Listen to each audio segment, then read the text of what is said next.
ओम शांती. आजच्या मुरलीचा सार. आजची मुरली आहे 6/2/2025.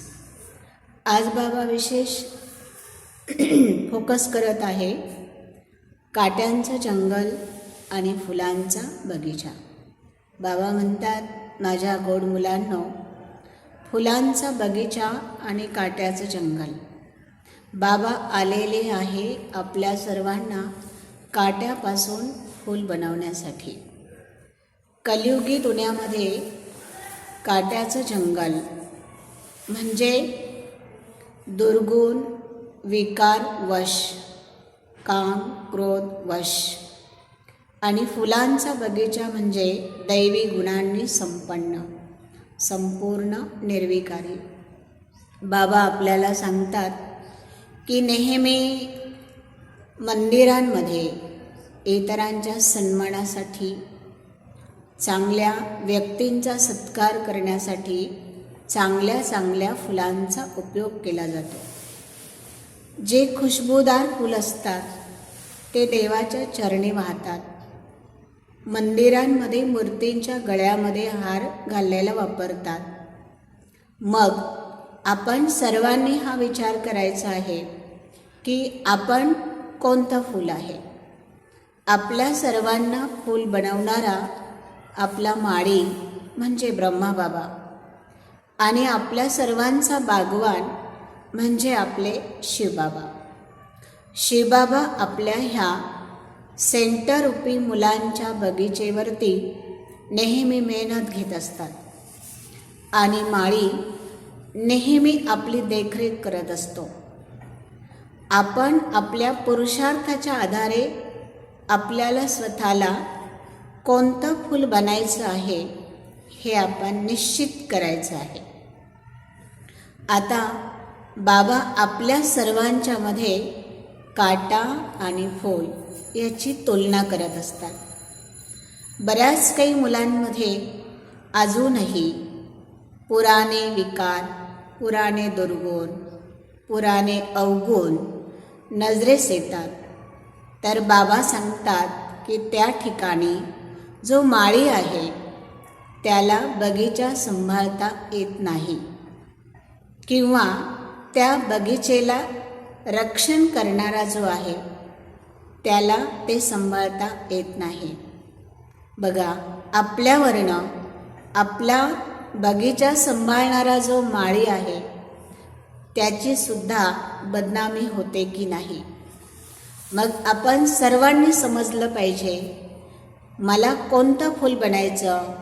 चंपा, जास्वंदी, निशिगंधा, की मला रॉयल गुलाब.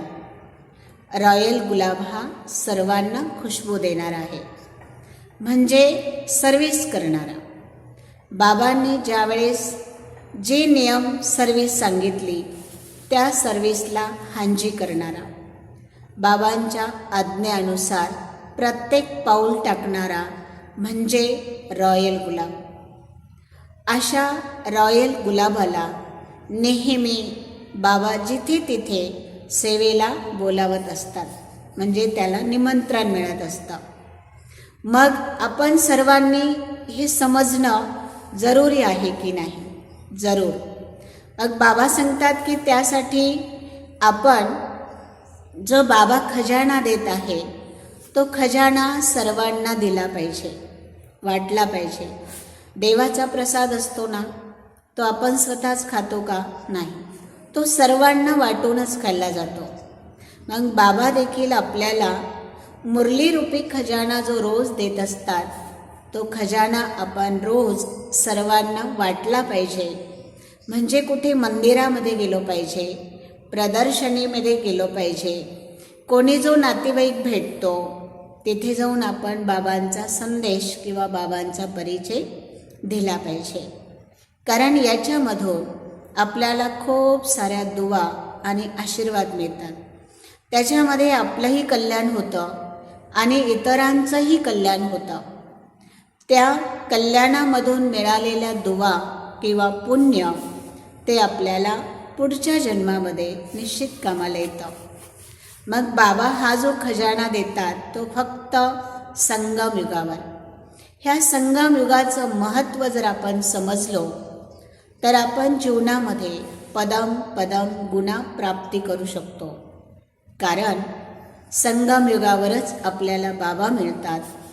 बाबांकडनं दिलेलं ज्ञान मिळतं, बाबांनी दिलेला पूर्ण वारसा मिळतो आणि हीच आपल्या कल्पकल्पाची प्राप्ती आहे.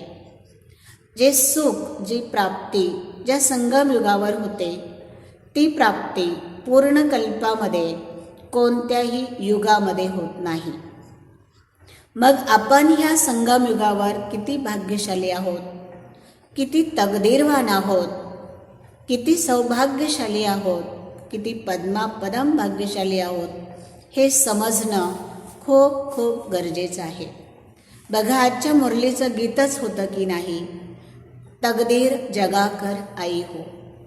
आपलं निश्चित पूर्वजन्मामधलं कर्म चांगलं होतं आणि त्या कर्माच्या आधारे आपलं तकदीर उज्ज्वल होतं, म्हणून आपण बाबांच्या घरामध्ये आलो किंवा बाबांचे बनलो. आता बाबा आपल्याला सांगतात, तुम्हाला जेवढं तुमचं तकदीर वाढवायचं आहे, लंब करायचं आहे, तेवढं तुम्ही वाढवू शकता. आणि असं तकदीर उज्ज्वल करण्यासाठी बाबांनी आज आपल्याला ह्या सेवेचा चान्स दिलेला आहे. मुलांनो, तत्पर रहा. म्हणजे जो बाबांनी आपल्याला होमवर्क दिला तो होमवर्क मला पूर्ण करायचा आहे. तो होमवर्क आहे उठता, बसता, खाता, पिता, निरंतर बाबांची आठवण. आणि हे योग बल, हे मनोबल आपल्याला प्रत्येक घडोघडी मदत करतं, काम येतं.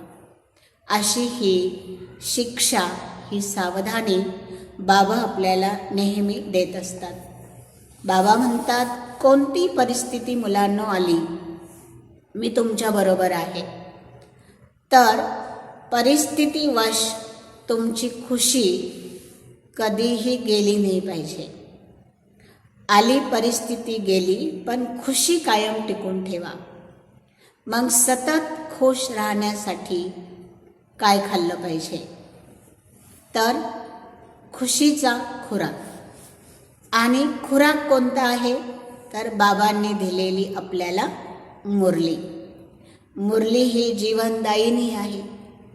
मुरली हा आपला श्वास आहे आणि मुरलीमधूनच बाबा आपल्याला नवीन नवीन आत्म्याला खुराक खाऊ घालतात, ज्याच्या आधारे आत्मा शक्तिशाली होते, प्रबळ होते, पॉवरफुल होते आणि तिचा प्रभाव चेहऱ्यावरती नेहमी खुशी दिसून येत असतो. ओम शांती.